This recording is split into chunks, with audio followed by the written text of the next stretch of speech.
Two axes. Vertical reminds us of Bloomfield taxonomy of objective of learning. We move from the bottom and we go up. And you've got the horizontal line or axis comes from a student being passive into a student being active. Notice the slide is self-explanatory. The higher you go, the better. The further you move from passivity, the better. The teacher's role, GAN is the time, let me tell you the phrase, GAN is the time where most of them would be teachers or even something more. What if one of your students tell you, teacher, I'm lost. Teacher, I'm bored. Okay? Lost because of, bored because of. Scenario number 2, I'm going to say it perhaps orally. No, please, I want you to go back to them throughout the presentation. Thanks a lot. The second one is about, I want you to imagine that one day all our students, all our children are equipped with 3 major things, 3 digital, also technological devices. The first one is a laptop or a desktop. The second one is a printer. And the third one is connectivity. I want you to imagine the scenario, perhaps the repercussions this would have on our job as teachers. What would happen to those stationaries, pens, pencils, satchels, books, and the stuff? Scenario number 3. Imagine a person, perhaps near Rabat or in Rabat. This person owns an industrial plant. This industrial plant has been producing services and goods that were selling well. But one day, perhaps because the businessman or business person didn't realize that time is changing, this person comes to an exit when he realizes that his products and services are no longer selling well. And the problem is, the businesses nearby, the neighboring businesses were selling well, which means this person is on the verge of going bankrupt. That's scenario number 3. Again, I invite every one of you here to come back to these 3 scenarios. The first one is, I'm lost, I'm bored. Second one is, imagine that all students are equipped as the model we saw yesterday in Ifran, all right?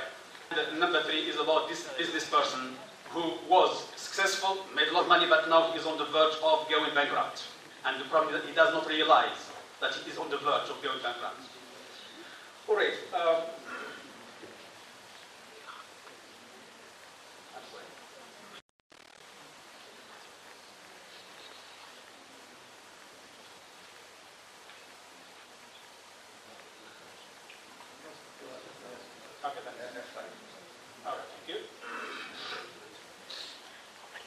Now let's go back to the presentation. Let's take you back so that you know what to expect and what not to expect. I will start with an introduction.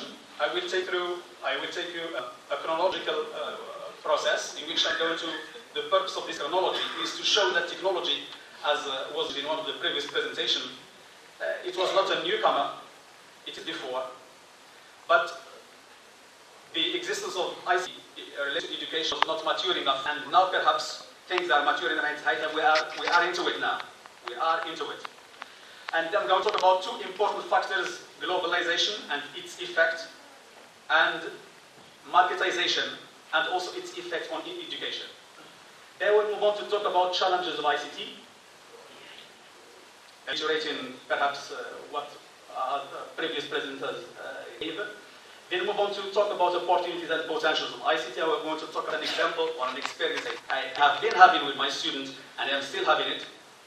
And then I'm going to conclude and leave you with some food for thought. Okay? Attempt to tech, that's a new concept. Attempt to tech technology can be traced back to the 15th century with the invention of the printing, which brought about this widespread of books and knowledge. books and knowledge which at that time were limited to the elite. With this printing press, things become sort of widely spread. So that's the first attempt to bring technology into education. Two quotes. The first one was by Thomas Edison back in 1922. He said that, that's a prediction, he said that with the advent of computer, there will be no more schools. But as you might notice, neither the schools nor the textbook vanished. Then after this, there was a series of expectations moving from CD-ROMs to social networks. Question here we have got to ask, أين نحن? Where are we? For sure, no one would deny that ICT has revolutionized three sectors: business, commerce, and entertainment. مشروع, سؤال مشروع, as we say, logic question we have to ask. We have the right to ask the question here. Why not have the same impact in education and on education? We've got three attitudes to respond to the question. We've got believers, people who say, yes, ICT will have monumental impact on teaching and learning. Attitude number two, skeptics, people who are afraid, people who shun technology, people who we can call now technophobic people. Attitude number three, people who are agnostic, people who say, well, ICT can have positive impact, but we still do not have evidence, perhaps empirical evidence. Attitude number four, pragmatics, insan naf'i, look for money, look for investment. They say, well, let's let technology to stabilize, then we are going to jump on opportunities to invest. These four attitudes, I hope that the majority of you here present in this auditorium would identify yourself in. Where are you going to identify yourself? A, B, or C, D? Number 1 or 4, 2 or 3? I hope all of you would be in number 1, yes. And if you are not in number 1, I wouldn't want you to be in. I would accept everyone here to be in any other attitude, but not critics, people who are technophobic. Because this compound idea that has been repeated throughout the presentation, it's actually simple that Ayesha talks about. We've got a principle which is called KISS. Keep it simple and safe. Keep it simple and safe. Start with elementary sort of things, and we can promote. You can hone your skills as time goes by. Two factors: globalization and marketization. Let's start with globalization. You all know that this way,